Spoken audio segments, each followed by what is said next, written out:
I wasn't looking for a second city when I found this. I was reading about a border skirmish, a handful of gunshots on a frozen river most people have never heard of, when I came across a single line in an old civil defense record, not a memo, not a suggestion, an order, construction, citywide, immediate, not a bunker, not a basement, a city, in 1969, under a capital that already held 3,000 years of history. Workers began digging a second Beijing, not beside it, beneath it. By the time they stopped, 10 years later, 300,000 people had carried it out of the ground with shovels, picks, and handcarts. Teachers, students, shopkeepers, almost none of them soldiers or engineers. 85 square kilometers of tunnel, sealed under the streets everyone already knew. Then, at the exact moment the world was finally starting to notice it, they closed the doors. For 18 years. This past May, for the first time since, they opened them again. I want to start with the gunshots. By the late 1960s, the two largest communist powers on Earth had stopped pretending to be allies. The ideological break between Beijing and Moscow had been widening for most of the decade, and by 1969, it had hardened into something closer to open hostility. Armies stationed across a border that ran for thousands of miles, most of it never properly settled by either side. In March of that year, on a frozen, disputed island in the Ussuri River, a strip of land, barely large enough to matter, called Zhenbao by the Chinese and Damansky by the Soviets, Chinese and Soviet troops fired on each other. Officially, a few dozen soldiers died on each side. Unofficially, historians still argue over how close the two nuclear-armed powers came, in the weeks that followed, to a full-scale war, some accounts describing serious Soviet consideration of a strike on China's nuclear facilities. Beijing took the threat seriously enough to act as if the war had already started. Propaganda of the period leaned hard into the idea that the entire population, not just the army, was the front line, that any resident of any city might need to defend or shelter themselves with no warning and no outside help. That idea didn't stay abstract for long. Air raid drills, civil defense posters, and radio broadcasts describing what to do in the event of an attack were already part of daily life in China's major cities by the late 1960s. Beijing simply took the logic of those drills and gave it a physical, permanent form, one that would outlast the drills, the posters, and eventually the fear itself. Within weeks, an order went out, not just for Beijing, for the whole country. Cities everywhere were told to prepare to defend themselves, because modern shelters didn't exist yet in most of them, but nowhere took the order further than the capital itself, because the capital had the most to lose, and the most people to be seen protecting. Here's where the story stops making sense in the way you'd expect. The people who built what came next weren't given rifles. They were given shovels. In April of 1969, Mao issued a directive that was 9 words long in the original Chinese. Dig tunnels deep, store grain everywhere, never seek hegemony. Read back now, it sounds almost gentle. It wasn't meant as a metaphor. Across China, cities and towns began digging shelters into hillsides, basements, courtyards, anywhere the ground would give, part of a much larger civil defense mobilization that treated the entire population as a resource to be organized, sheltered, and fed through a war that hadn't started yet. But Beijing's project outgrew every other city's within a year, because Beijing wasn't planning a shelter, it was planning a replacement. The 9 words are still there. Walk the public section of the tunnels today, and you'll find them painted directly onto the wall, beside murals of the people who dug it, ordinary residents, rendered in the flat, heroic style of the era, mid-swing with a pickaxe. The propaganda and the labor happened in the same rooms, sometimes on the same day. I want to be honest about something here. I can't tell you exactly how voluntary that labor really was. Some accounts describe genuine civic pride, entire work units competing to hit digging quotas, treating the tunnel as a shared project rather than an imposition. Others describe something closer to obligation, dressed as patriotism, in a political climate where refusing wasn't really an option worth testing. The historical record doesn't resolve this cleanly, and I'm not going to pretend it does. What isn't in dispute is the number, roughly 300,000 people. Not for a season, for 10 years. That number is where this gets harder to picture and easier to feel. 300,000 people is close to the entire population of a mid-sized American city, all of them working underground, by hand, in a job none of them had trained for. Most of them had day jobs already. The digging happened in shifts, before work, after work, on weekends, an entire second labor economy running beneath the first one, invisible, unless you happen to walk past an access point and see carts of dug earth being wheeled out. There was no professional mining equipment for most of the project. Shovels, picks, baskets, human chains passing dirt hand to hand, the way you'd move sandbags, except the pile they were building wasn't a wall. It was a hole 18 meters deep in places, running for 30 kilometers, dug through a water table that flooded workings more than once, through soil that collapsed without proper bracing, in a city that had never attempted anything at this scale beneath its own streets. Think about what that does to a city's relationship with the ground it's standing on. Every shopkeeper who spent a weekend digging past their own storefront knew, afterward, that there was a tunnel a few meters under their register. Every schoolchild who helped haul a cart of earth grew up knowing the street outside their house had a second floor, and it was underneath. That's not a rumor. That's a fact, about hundreds of thousands of individual, ordinary lives. And it's the part of this story the scale of the project usually buries. This wasn't built by an anonymous state. It was built by name, by hand, by the people who then went home and lived directly above it, for years, without knowing if it would ever be used, or seen, or explained to anyone outside China at all. If you're finding this kind of research worth your time, the kind that goes into a civil defense archive most people never open, consider sticking around. This channel exists to keep pulling threads like this one, and there are a lot more of them still buried. So what did 300,000 people, working for a decade, actually build? The official figures, where they exist, describe something close to a functioning city. 85 square kilometers of excavated space, an area larger than the entire borough of Manhattan, depths ranging from 8 to 18 meters below the surface, deep enough to survive a conventional bombing raid, and in theory, deep enough to survive worse. Living quarters, a hospital, schools, small factories, a theater, shops, even, according to several accounts, a hair salon. Stop on that list for a second, because it tells you something the tunnel measurements don't. A hospital means they planned for the wounded. Schools mean they planned for years, not weeks. A theater and a hair salon mean somebody, at some point in the planning, was thinking not just about survival, but about morale, about what it would take to keep hundreds of thousands of people calm enough to function while living underground with no clear end date. That's a very different kind of planning than a bunker. It's the planning you'd do for a second life, not just a shelter. Move that many people underground for that long, and the logistics stop being abstract too.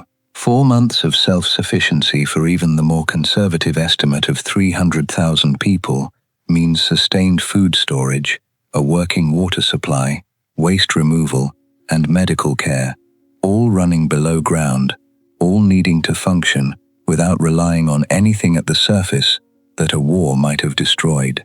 The grain half of the 9-word slogan wasn't a poetic flourish, it was a logistics requirement, and the tunnels were where a good portion of it was meant to be kept, and running through all of it, more than 2,300 ventilation shafts, engineered to seal against gas and radioactive fallout, That number matters more than it sounds like it should.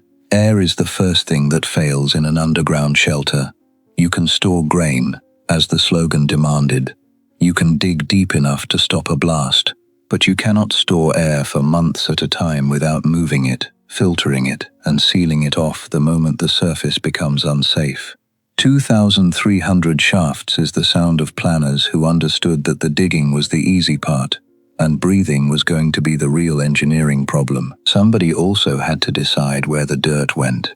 85 square kilometers of tunnel, even shallow tunnel, is an almost unimaginable volume of earth to remove by hand, cart by cart, through passages barely wide enough for 2 people, without modern machinery to help. Every cubic meter of that soil came out through the same narrow openings the workers went in through, which means the entrances weren't just doorways.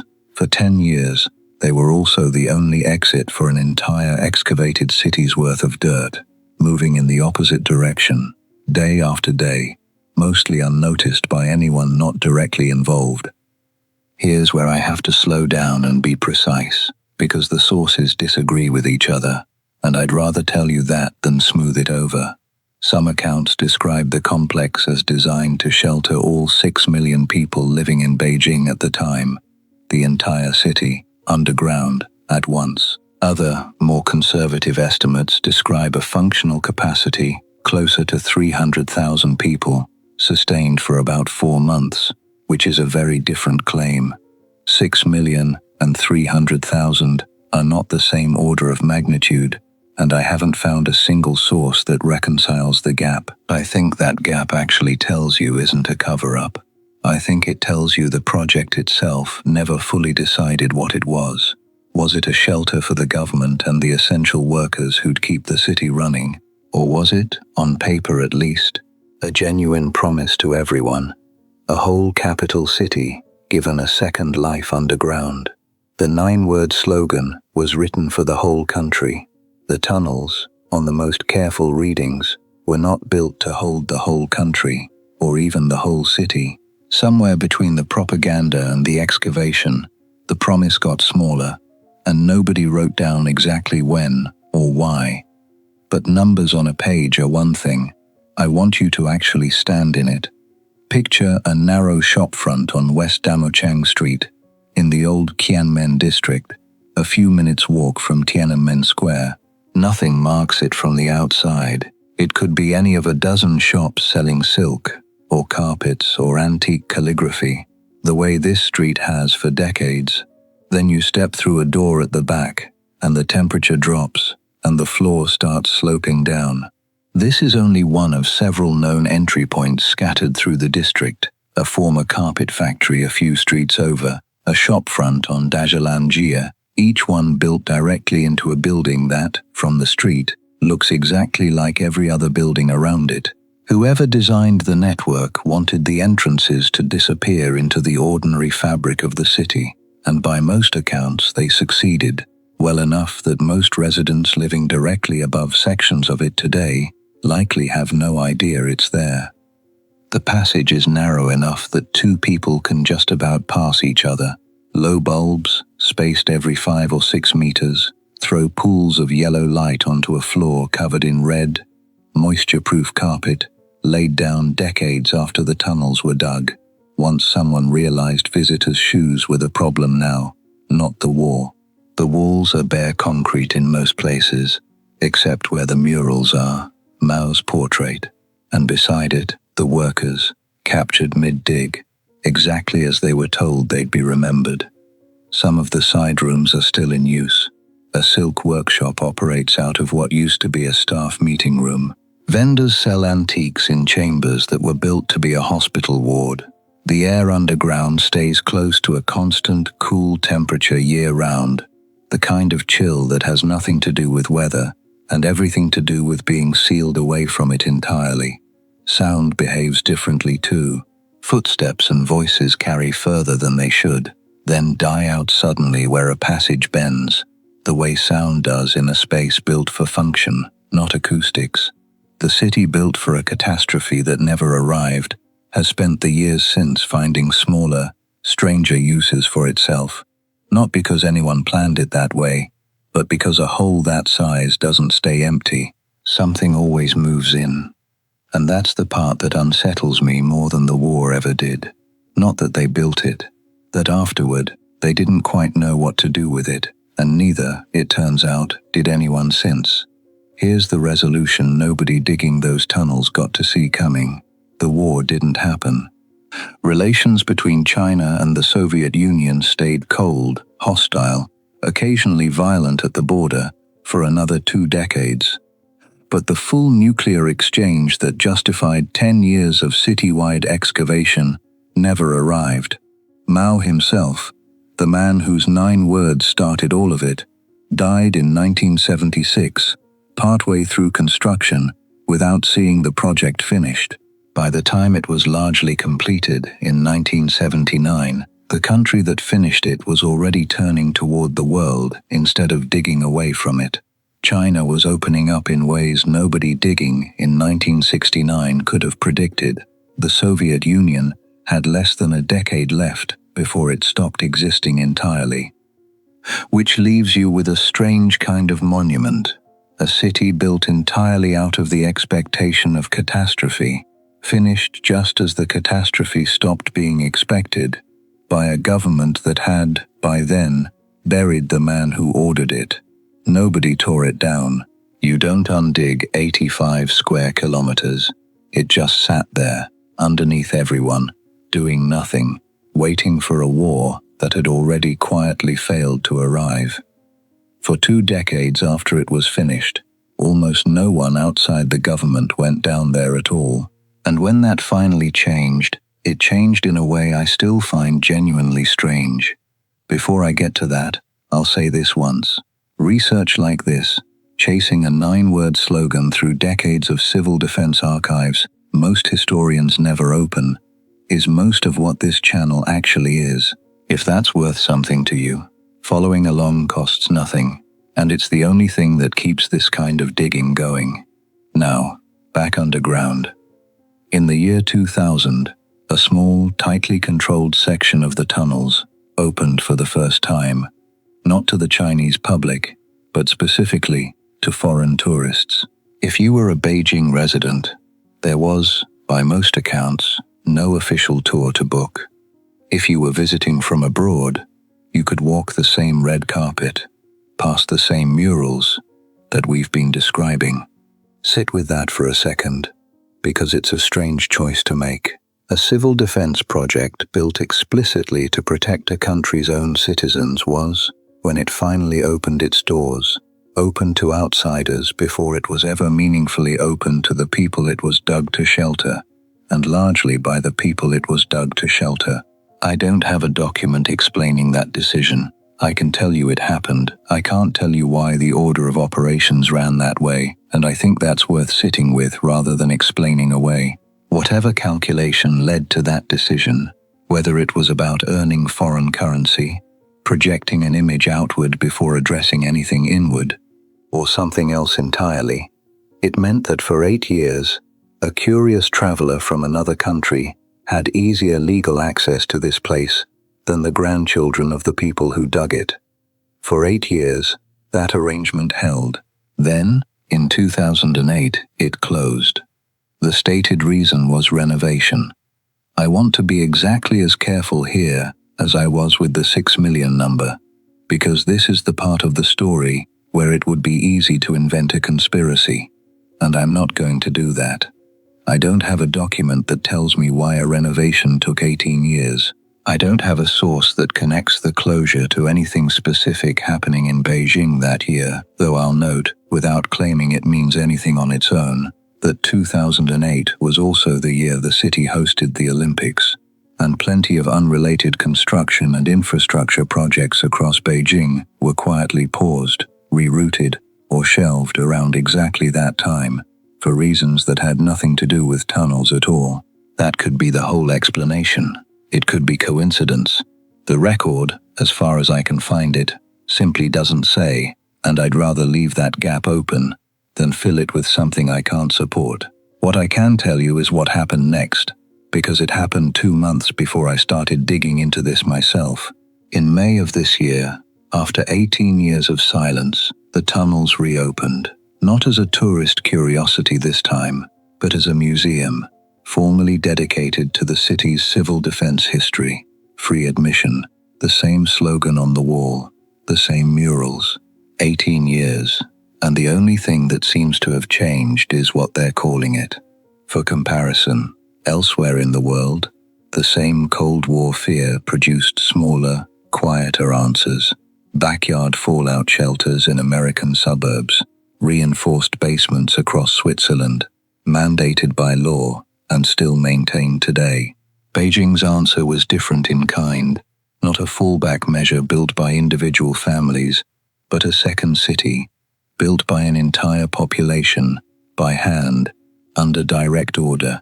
Nowhere else built anything at this scale, by this method, and nowhere else, as far as I've found, left it standing empty for this long afterward, only to seal it again the moment people started paying attention. A family building a shelter in their own backyard makes a private decision about private fear. Mobilizing 300,000 of your own citizens to dig a second capital by hand is something else. A fear large enough that an entire population was asked to carry it, quite literally, out of the ground. So here's what actually happened, as far as anyone can document it. A border skirmish almost nobody outside China and the Soviet Union remembers triggered a 9-word order. 300,000 ordinary people spent a decade digging a second city underneath the one they already lived in, by hand, for a war that international relations quietly made irrelevant before the shovels had even stopped moving. The man who ordered it didn't live to see it finished. The city sat there, mostly unused, for 20 years. Then it opened, carefully, to outsiders rather than to its own builders, and closed again almost as fast, for a length of time with no adequate official explanation. And this year, without much fanfare, they let people back in. Every part of that is documented. The order, the slogan, the addresses, the dates. What isn't documented is the only question that actually matters. What were they so afraid of, that they'd ask 300,000 people to dig for a decade? And what happened in that 18-year gap, between the first time they let the world look and the second? I keep coming back to that gap, not the tunnels themselves. The silence around them. 18 years is long enough for the people who built them, in their 20s and 30s in 1969, to have lived out most of the rest of their working lives, never knowing whether anyone would see what they'd made again. Some of them are gone now. Most of the rest would be in their 70s or older. Whatever they know about why the doors closed in 2008 is aging out of reach, almost as quickly as the tunnels themselves were once forgotten. What were they actually protecting the city from, that required this much sacrifice from people who had no say in the decision? What happened, quietly, in 2008, that a renovation notice never explained? And if a hole this size, 85 square kilometers of it, 30 kilometers of tunnel, a hospital, a theater, a hair salon, all of it real, all of it documented, can sit half forgotten under a capital city for the better part of 2 decades, in plain sight, at addresses you could simply walk up to? What else is down there that nobody's told us to look for yet? I think about the ones who are still alive to answer, if anyone ever asks them properly, and how short that window is getting. The tunnels are open again now, the carpet's still red, the slogan's still on the wall. Nobody's explained the 18 years, and as far as I can tell, nobody's been asked to. If you want to keep tracing stories like this one, the ones hiding behind an address you could actually visit, rather than a legend you can't check, this is the channel for it. There's another one waiting. I'll see you there.